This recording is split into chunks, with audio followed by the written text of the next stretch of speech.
My name's Allie. I'm one of the speech pathologists at RUH here, and I've invited Dan Ouellette to come talk today. So I'm just going to introduce him. Dan Ouellette is a certified Anat Baniel method practitioner and a registered massage therapist. He's been based out of Saskatoon and been in practice since 2005.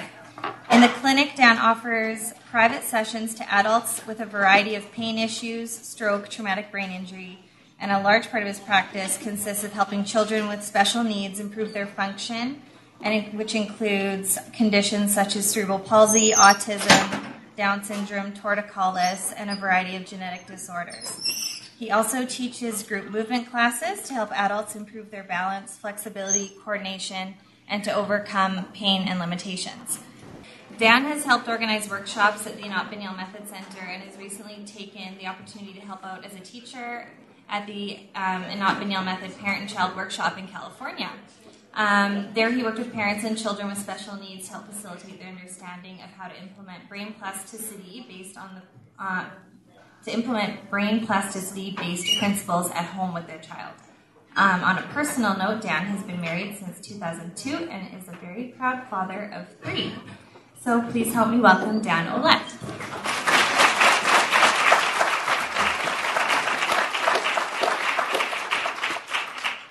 Good morning. I'm really excited to be here. I was a little nervous about the parking situation, but I found a spot. I've heard horror stories about the parking around here. The title of this lecture is The Anat Baniel Method, Transforming Clinical Outcomes in Neurological Rehabilitation. Let me back up. Sorry. A little bit about Anat Baniel. She's the founder of the Anat Baniel Method, and she's a clinical psychologist. She also studied and taught with Dr. Moshe Feldenkrais, who had his own method called the Feldenkrais method, which a lot of clinicians would be familiar with. He was a physicist and a judo master. She developed her own method from over 30 years of study and clinical practice, clinical experience.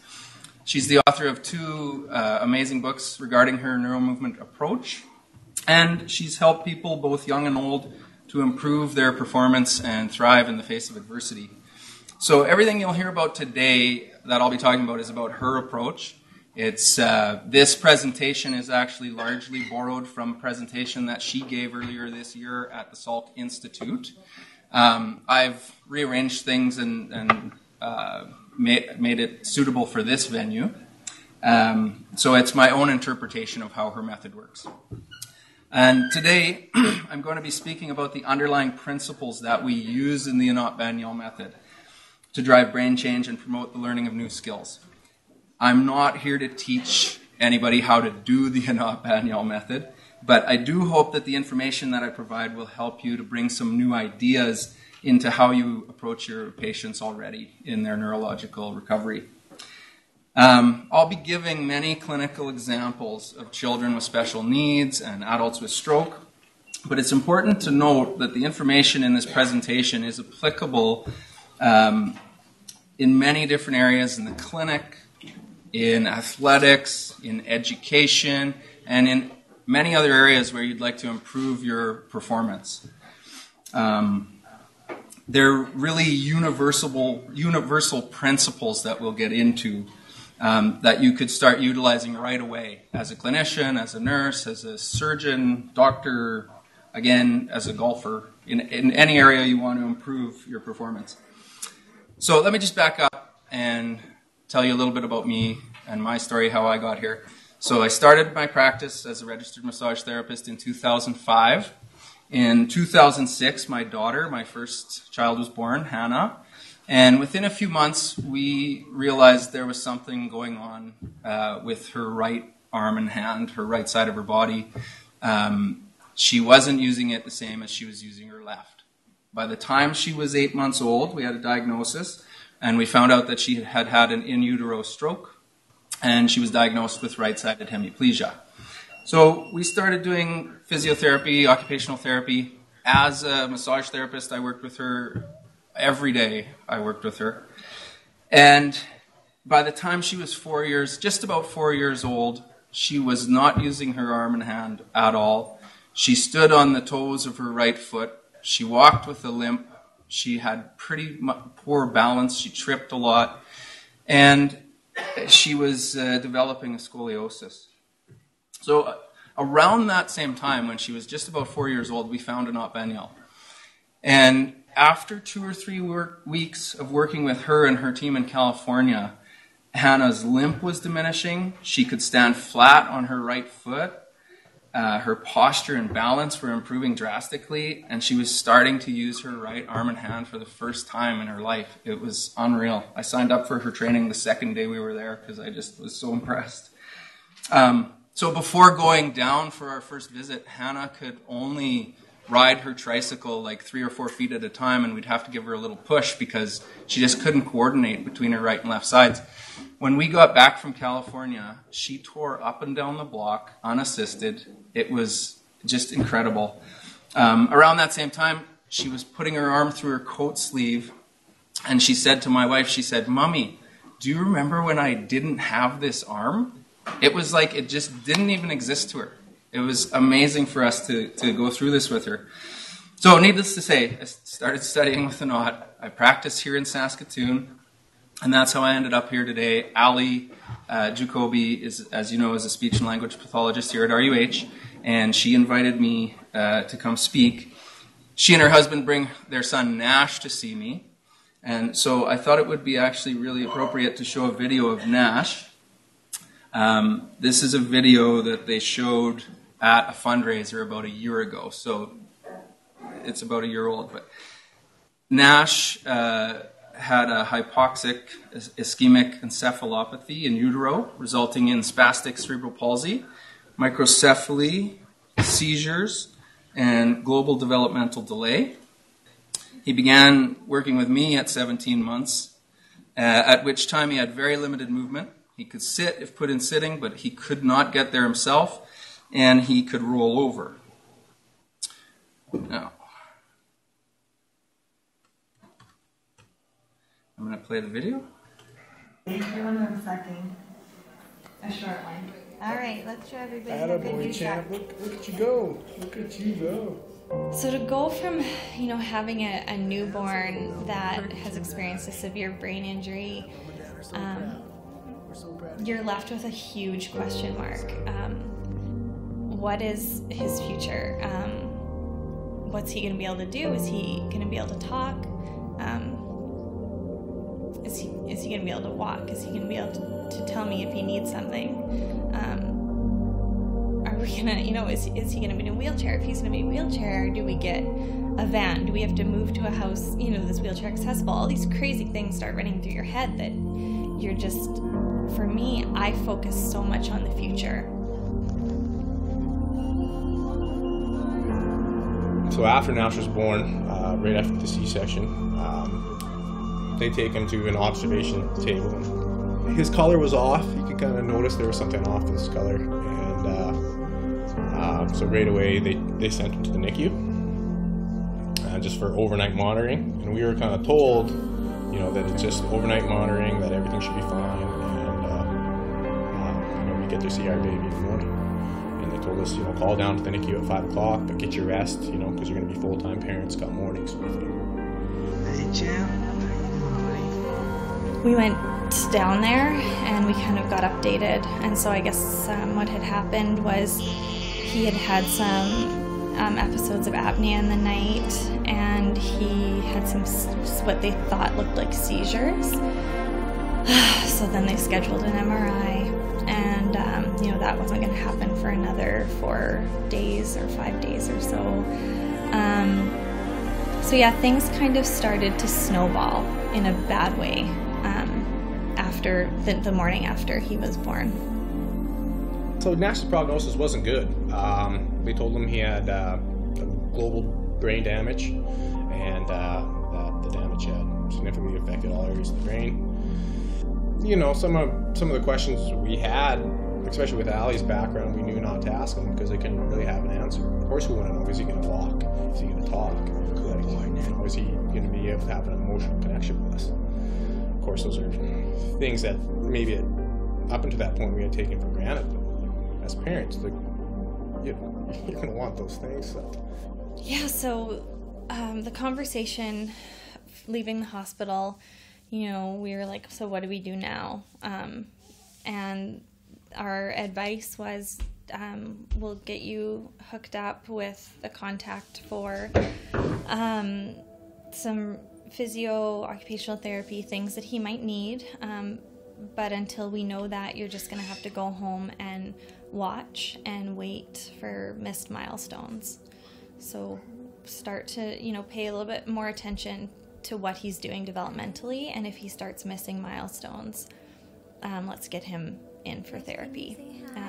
So that happened the way that they had expected. Not reaching, not grabbing, fine motor stuff, not rolling. That was the big one, rolling and grabbing. So we got him in at about 4 months. And it was at 4 months that we started with physio. And he started OT and PT. And, at first, like for me and Allie as parents, it was really comforting to do. It really felt like we were being involved meaningfully in Nash's development. And it was something that we can materialize and do for Nash. It was actually our pediatrician who had told us about the Anat Baniel method and had said that she had seen changes in kids that were unexplainable. Swing them up. Swing them up. That's right. We did physio for a year, and it was probably later in the year of that physio, so Nash would have been almost a year and a half, so maybe about a year when he was in that sitting position.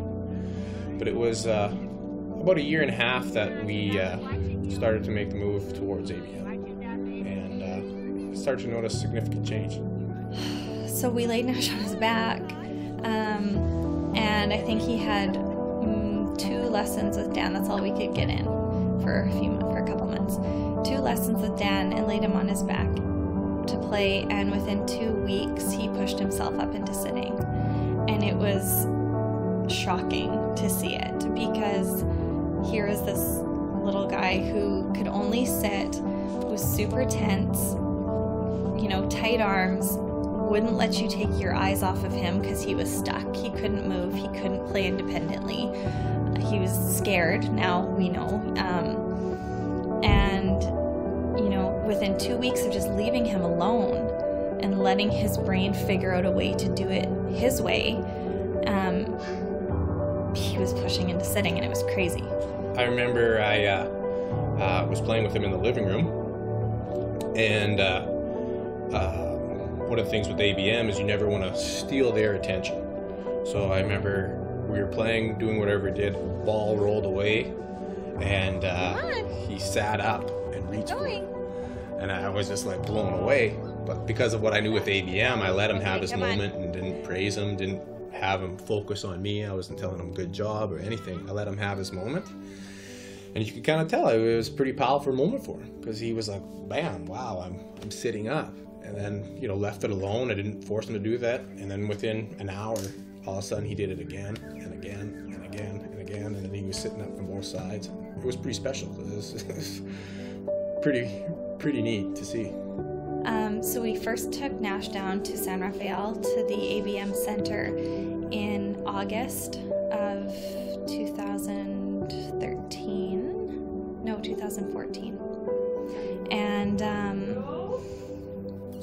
And we spent a week there, and it was awesome. He had an intensive week of lessons, and he started talking more. That was what we noticed first, was the language. That's the thing that's so interesting and amazing about ABM, is that it doesn't focus on one task or one area or a goal. They try to provide the brain with all this new information, and by upgrading the brain, it upgrades everything. I mean, every fine motor, gross motor, language, emotional, all these things we could start to see changing, and language was one of the first. He started saying 5 words within the week after we got back. which were his first words. I think right before we left, he had started to say hi, and that was all he had.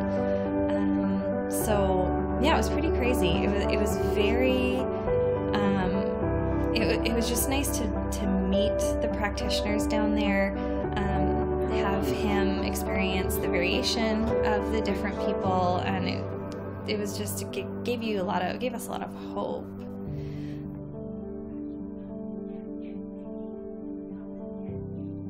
What we thought is that we needed to challenge Nashs more. And I remember I even said that to Anat. I'm like, yeah, I'm starting to get it, Anat. We need to challenge Nashs more. And she's like, no, Wyatt, you need to challenge yourselves more. And I think that was something that really resonates in me, because it was more so we need to be providing the environment for Nashs. We don't need to do anything. There's nothing wrong with Nashs. Nashs is an intelligent boy. It's more so we need to provide him the environment that's going to help him succeed. You want to stomp your foot? That's right. That's right. Very nice. Oh, he's doing, it's much clearer today from yesterday.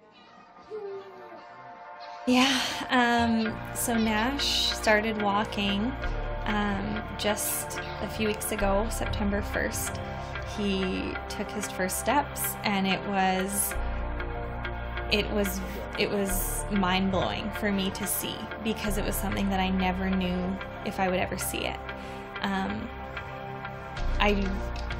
I wouldn't really let myself go there emotionally to expect that, because I was trying to protect myself. So, you know, I just, in my head, I would not let myself even go there, but he did it. The craziest part is that I knew that whenever we had another child, that child would walk before Nashs. And Deacon is not walking, and Nashs is. And Nashs started walking before his 3rd birthday, which I can't even believe that he wasn't even 3, because you are constantly associating numbers with milestones, and will he walk when he's 5, or will he walk when he's 7? And he started walking when he was 2. But, you know, I think when you look at him now, I don't think anybody would have thought he would have done so well at such a young age. Ali had just had an appointment with our pediatrician. Our pediatrician was in tears.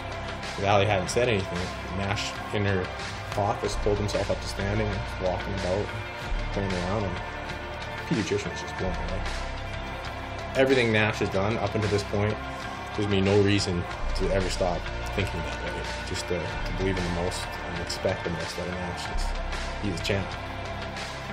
And I'm much more hopeful ever since finding the ABM method.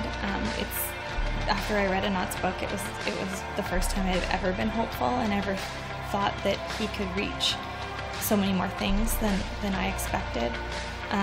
But that being said, like, he's still gonna face challenges, and he's got a long way to go, and yes, he's walking,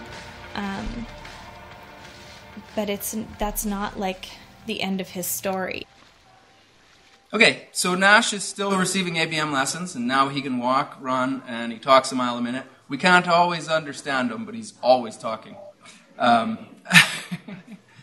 So now, actually, on to the next part of the presentation, the part about transforming clinical outcomes in neurological rehabilitation. I really strongly feel we can always do better, and we can do better in this area. I'm hoping my presentation will give clinicians a basic idea of how they can improve the things they're already doing, actually. That they can take these principles and use them in the clinic. So first, it's important, though, that we talk about a few things here. The brain responds to its experience and changes continuously throughout life. This is currently a well-established idea, whereas 5 to 10 years ago it wasn't really common knowledge, and now it's pretty much a standard. The brain is always responding to its experience. There's never a moment when we interact with or work with our clients where we don't have an impact on their brain. And there's no break in that, so it's really important for us to try and understand that and the impact we're having on our clients.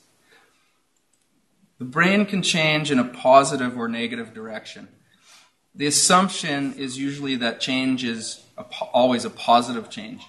But the brain, it just doesn't have judgment over that. So it responds to its experience, and we learn our experience. So what I mean by that is if you have a person who's had a stroke and their arm gets spastic when they try to move it in a certain way, pretty much it's only going to take a few times, and then they're likely to respond the same way to that in future attempts when they attempt to move their arm, because they associate the intention of moving their arm with the actual reaction that their system is producing.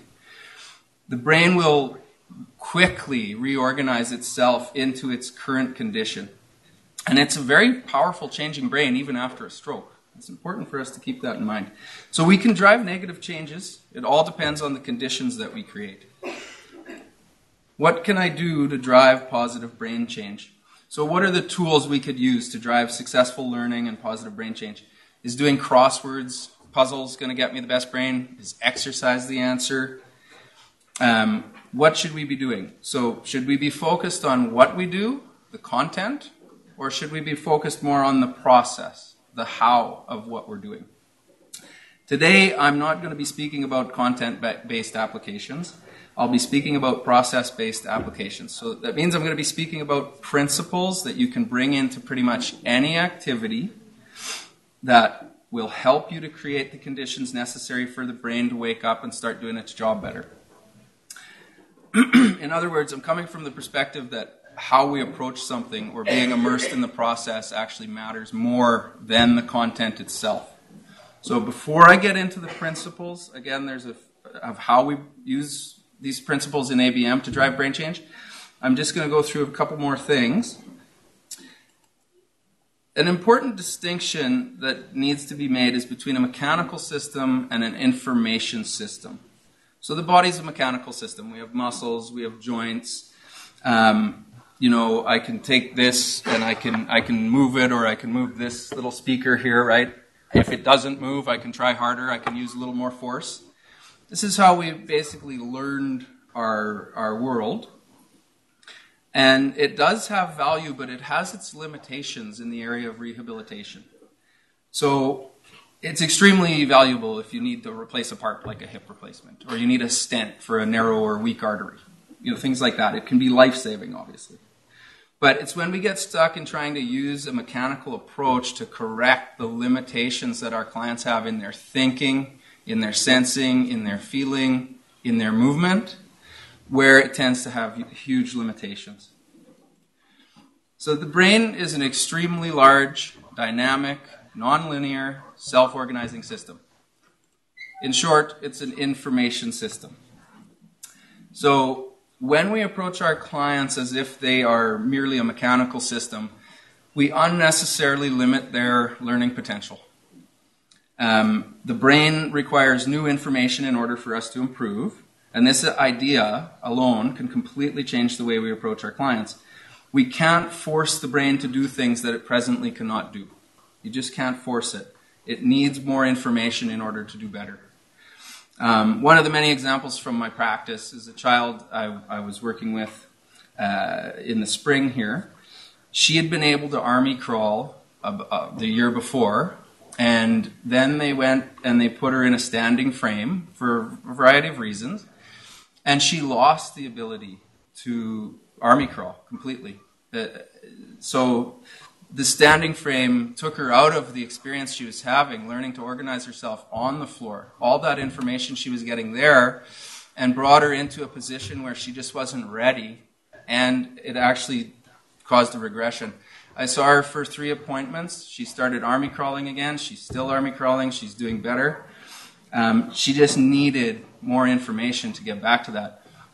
We actually learn to get up on our feet by all the experiences and information that we gather from being on the floor for the first year or 2 years of life.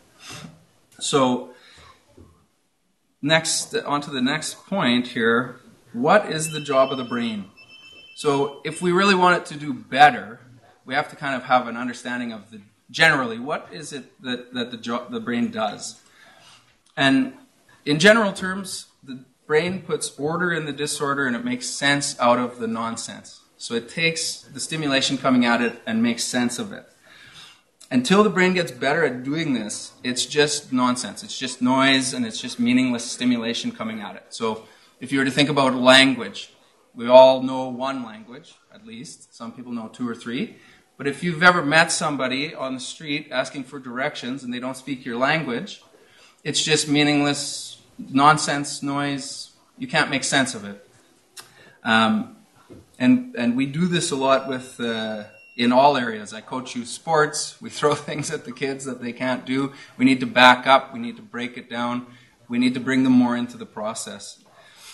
So what's the source of information for the brain? Is it stimulation? Most people equate information with stimulation. So like brushing the tongue if you can't speak, or brushing your arms if you're not moving your arms. Excuse me. But stimulation alone does not carry informational value. It's obviously necessary, but by itself, there's really not very much information in there that's meaningful for us. So in fact, kids with cerebral palsy or stroke patients who are asked to try harder actually get more spastic, because there isn't sufficient differentiation at that moment in their brain to do the task they're being asked to do. So in terms of this example, we're asking them to do something that they don't know how to do or they've lost. It took them years to develop, and if they can't make sense of it, what we're asking from them, the increased stimulation will actually make it harder for their brain to make sense of things. So this can make things worse, obviously, rather than improve them. And the same applies to youth sports or education or any other area. So what turns stimulation into information? It's really simple if we think about it in simple terms.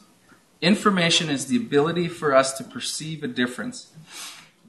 If a difference isn't perceived, it doesn't exist. So, there's orange and red in here. If I'm colorblind, I don't see the difference. Hot and cold, loud and quiet, and all the degrees in between. Actually, the finer you can perceive the differences, the better you'll be at that skill. This applies across the board in all areas. So we're looking to help the brain become better at perceiving differences. Stimulation by itself is not information, like I said. Here's some really good research by Lorimer Moseley, who's done a lot of research in the area of pain. And it's tactile discrimination, but not tactile stimulation alone, reduces chronic limb pain. So through pain research, they've found that we lose differentiation in the area that's painful. So it's called smudging, or it's called disinhibition. With the Anat Baniel method, the theory for creating differentiation is through the process of perceiving finer and finer differences. So in this study, this research was done on patients with chronic regional pain syndrome. I'll have all the references listed on my website after this presentation as well. But they have chronic regional pain syndrome, and this can be a very debilitating condition and very difficult to treat. They took these patients and they took their affected arm and put it behind a screen, and then they did a test where they asked them to perceive the difference between being touched by a wine bottle cork or the top of a pen lid. And this was done over a number of weeks. There was a marked decrease in the level of pain in those that were asked to perceive the difference, and a marked increase in their function. The control group were touched in exactly the same way. Arm behind the screen, same thing, but they were not asked to pay attention and perceive the differences. They were just touched, so it was just stimulation. There was no change in that group, in their pain level or their function. At 3 months, the results remained the same. So it's a very good way of illustrating that stimulation is important, but by itself, it doesn't carry informational value. And we can get it to carry informational value, but we'll get to that in a minute. So again, if a difference is not perceived, it doesn't exist. There's no new information. And this, again, applies to musicians or athletes or nurses or doctors. It applies on a cognitive, emotional, behavioral, physical level. When people are lacking ability, it's when they don't notice that something's going on and they can't perceive a difference. And everyone in this room has tried to teach someone something, and they just don't get it. Or somebody that's got a high level of skill is trying to teach you and you just don't get it. It's the whole thing. You're not perceiving the differences, or the person that you're trying to teach isn't perceiving it. Most of our clients, especially those with stroke or brain injury or children with special needs, do not notice the differences that we assume they do. So it's our job to look for what's missing for them, break it down, find ways to help them become more aware of those things. So it's not about doing repetitions of the things that they can't do, which has the potential to drive in the bad habits even further, but rather to help them notice that, if I was to continue with my example of lifting the arm, when they attempt to lift their spastic arm while sitting or while standing, to notice how their weight shifts, to notice how their lower back is part of that process, to notice where their pelvis is in space, to bring them into the process of what they're doing, rather than just to get them to do it repetitively or with more force.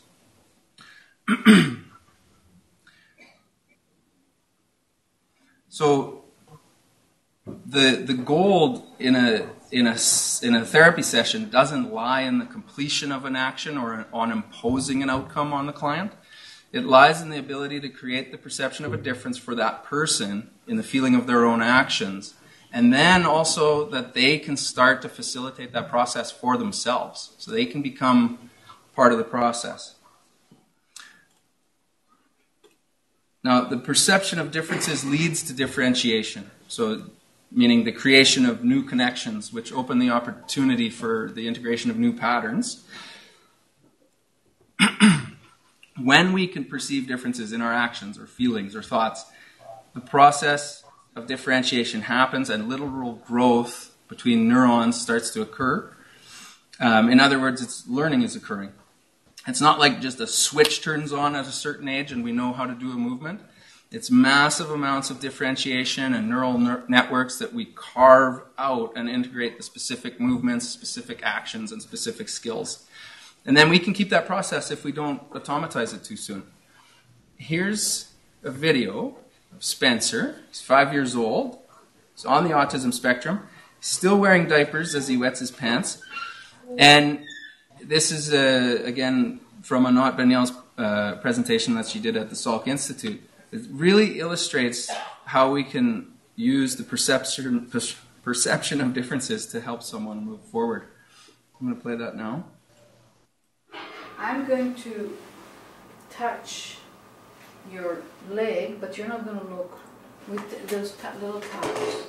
And one towel up in the top left corner, dry, and one towel is wet. You'll see an X or a check mark. You tell me either if you know or if you guess whether this one is dry or wet. What do you think?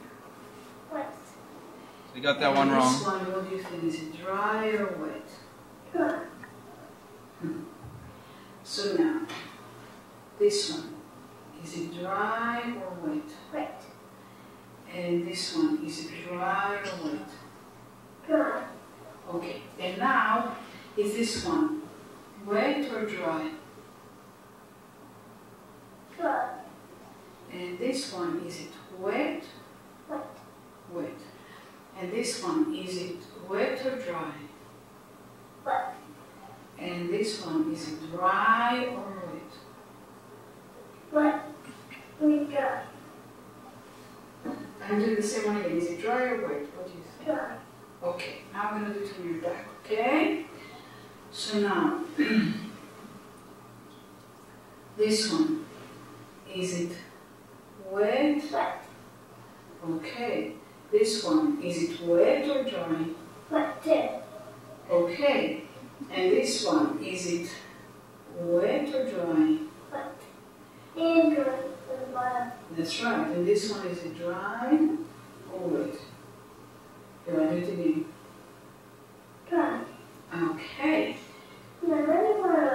And this one, is it wet or dry? Wet. And this one, is it dry or wet? Wet. Then dry. Okay. I'm going to do it a little bit on your tush. Just at the top of your tush, okay? Here we go. So this one, oops, here we go. Is it wet or dry? Wet. And this one, is it wet or dry? Wet. And is it dry or wet? Is it dry or wet? Okay, you have perfect identification. What he needs to wear pants and feel when it's wet and dry. So after this lesson, Spencer was fully potty trained from this time on. It was just a perfect example of the ability to perceive differences. And what you'll notice, she went to his legs first.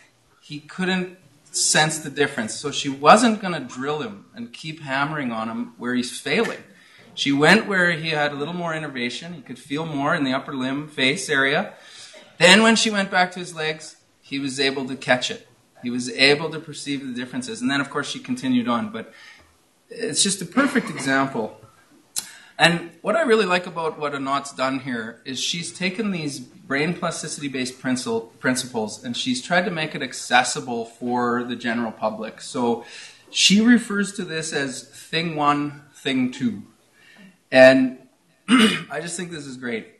So really, if we don't know the difference, if we don't have thing one, thing two, there's nothing that we can do with it. But if we have thing one, thing two, then we can differentiate and we can move forward. And we can continue that process and actually get better and better and more differentiated. So someone like a surgeon or a concert pianist, those would be examples of people with highly differentiated hands. They can feel things under their scalpel that, I mean, I couldn't if I was carving the turkey. Okay, so this is a visual representation of the process of differentiation and integration that I'm going to take you through that happens in our brain. So if you can go along with me here. I'm going to ask for a few answers, just call them out. What is this a picture of? What does this look like? Somebody who's not seen this before? Just throw an answer out. A duck. What else? I'll throw it out. 3 blocks. Okay, so, you could cook up all kinds of things that this is. If I had a theater of children, there would be a ton of answers, trust me. Now, what's different between this picture and the last one? There's more pieces, right? There's more pieces. It's represented a little differently. On to the next one. What do we have? We have a duck now. It's clearer, right? What's different again? There's more pieces. It's more committed. And here we have many pieces. It's more refined. It's more clear. It's thousands of pieces of information in this duck. Now, if we go back to the beginning, and we think of this as representing a person that can't do something yet. So there's a low level of differentiation in relation to the skill that they're doing, the specific skill. So let's imagine that this is a child that can't roll over yet. Okay, they have a few pieces. Maybe they're starting to use their eyes to turn and look, but they're not rolling over yet. We go to the next slide. This might be a child starting to roll to their side. Maybe they're connecting their eyes and they're doing that thing when they arch their back. You think their head's going to pop off. They have more pieces, so they're doing more with it, and they have more options. We go here. This might be a child that's rolling from their back to their belly for the first time. They've put it together. It's turned into something. They have a lot more pieces to work with. Maybe they'll do that once, and maybe a few days later or a week later, you'll see them doing that, plus getting back to their back from their belly. And then, of course, when we get here, we have a child that can roll wherever they want, whenever they want, and they make it look easy. They have a lot more pieces to work with. So if I were to give you the pieces from duck number 1 in the top left corner and ask you to produce duck number 4, could you do it? There's absolutely no way. You could do something, but it will not look like duck number 4. Oftentimes in this situation, we ask people to try harder. And it's not going to help if you have duck number 1. If you only have those 3 pieces versus these thousands in duck number 4, asking to try harder is not going to help. So, excuse me. I'm going to I need a drink here. Okay, so we can really cause a lot of confusion and disturbances for people in the system, and we can drive negative changes quite easily. After a stroke, the person again has lost brain mapping that took them years to develop. And then we're asking them to do what they've lost without all the pieces. We need to fill in those pieces. By the way, the trajectory of rolling from the back to the belly and the belly to the back has all the pieces in it that will lead that child into sitting. They're using their back. They're moving the eyes. They're organizing weight through the limbs. It has all the pieces that build towards the next level of skill. Really important to note that. So when we just have blocks, we can make something that looks like a duck, kind of. But when we have finer and finer options, we can create whatever we want. We could create, out of those pixels, we could create a duck, we could create a race car, we could create a picture of nature. There's many options. So with the ability to perceive finer and finer differences, we can create more options and solutions to our problems. The brain draws on the pieces it has to find or create solutions to its present and future problems. We need more pieces of the duck to do the higher level skills.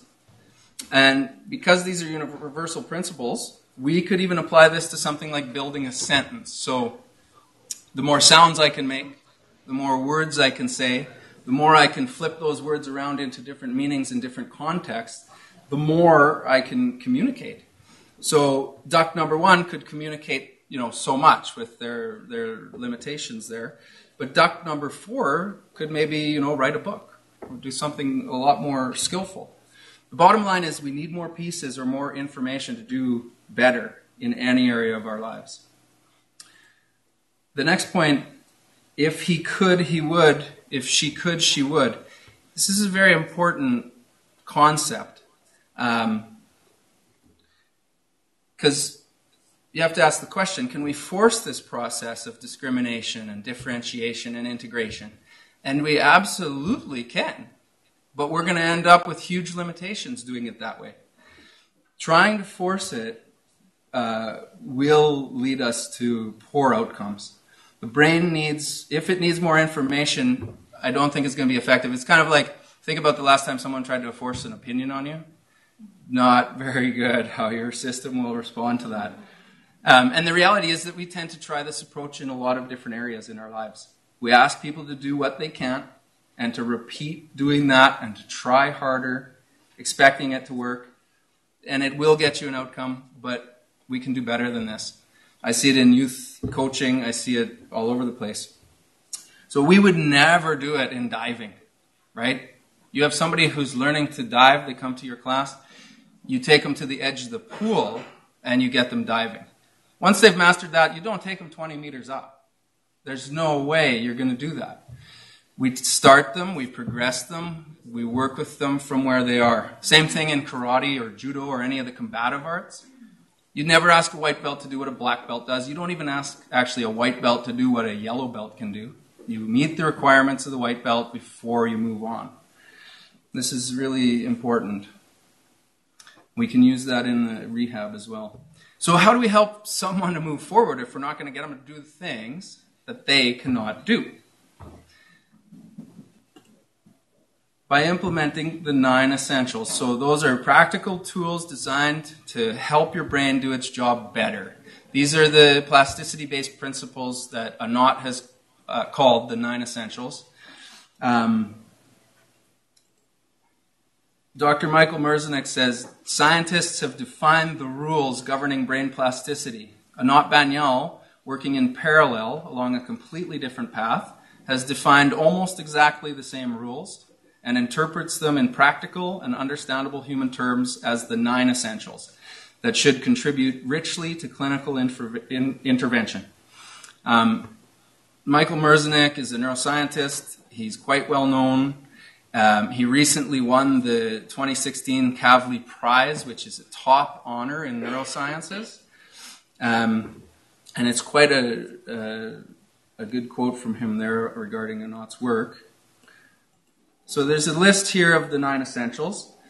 We're going to go through each one briefly. But the important thing to note is with the 9 essentials, what we can do is we can reliably facilitate the brain's ability to perceive finer and finer differences. That's what they're designed to do. You can bring them into what you're doing already in the clinic. They're all action-based. They're all skills we can develop. I can even put these notes on my website for you guys after if you want. The main content in the Anat Baniel method is movement. It's movement of your body, movement of your thoughts, movement of your emotions, etc., etc. But the 9 essentials are what allow us to drive the process of growth and learning in any one of those areas. So before we go into the principles, I'm going to get you guys to stand up. Put your bags down. Put your bags down. Just make sure you're free and turn 45 degrees to your left. We're going to go through an actual experience of what a movement lesson is like to do. Now, what we're going to do is I'm going to ask you to move slowly, and I'm going to ask you to move just to observe yourself, not to force an outcome or anything like that. But I'm going to ask you to slowly, one time, without forcing, go to bring your hands towards the floor, to reach towards the floor. Excuse me. And then come back up. And just notice the effort level. Just notice where your hands go. That's right. Notice what you notice in that movement. Now, normally, if we were wanting more outcome, we'd push, right? We'd try harder. We would do more reps. We would, spend 30 years doing it and maybe get a little bit further. Spread your feet a little bit. Have a soft, actually bend the knees and put your hands so you're leaning on the knees, like you're watching sports, something like that. On the sidelines, let's say. And now what I'm going to ask you to do is with your hands on your knees like this, begin to arch your back and start to look up and think of the whole spine right from the pelvis and tailbone, and then round and look down towards your belly button. Look to reduce your efforts. Do it several times. Slowly, slowly. Paying attention to the whole spine between the shoulder blades, the tailbone. Notice what areas don't move for you, what areas do. And make sure if you can spread out into the aisles so people have room. Perfect. Okay, just stop that for a second. Stand up. And now, I'm going to get you to put your hands only on the right knee. You're going to put your hands, bend the knees, lean on the right knee again with both hands. And this time, I'm going to get you to arch your back, looking over your right shoulder. So you have your hands on the right knee, yeah? And then round and look under the little window you're creating under your armpit. Look to incorporate the whole spine. The whole spine. That's it. Go through it several times. Arch, look over the shoulder, reduce the efforts in your arms, in your shoulders. Excellent. Stand up again quickly. And now go again to lean on the left hand this time with both hands. Yeah, that's right. Really make sure you're able to lean there. And now you're going to look over the left shoulder. You're going to arch the back, look over the left shoulder, round the back, look under the left armpit. And arch and round like that several times for yourself. Notice what parts don't move. Notice the sternum, the shoulders. Good. Come back up. Have a soft knees and go again to reach to the floor and just see if it's different in any way for you. Go further, if it's easier, with that information that we provided. That's good. Excellent. You can have a seat.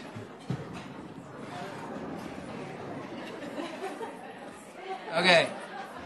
It's fun, right? It's fun to do some movement. Okay, so what just happened? With more information like that, instead of harping on the one movement over and over, we gave you some more information. Your brain was able to find a new way for you to get closer to the floor, or maybe more easily to where you were before. And now we're going to go through the tools we used to get there.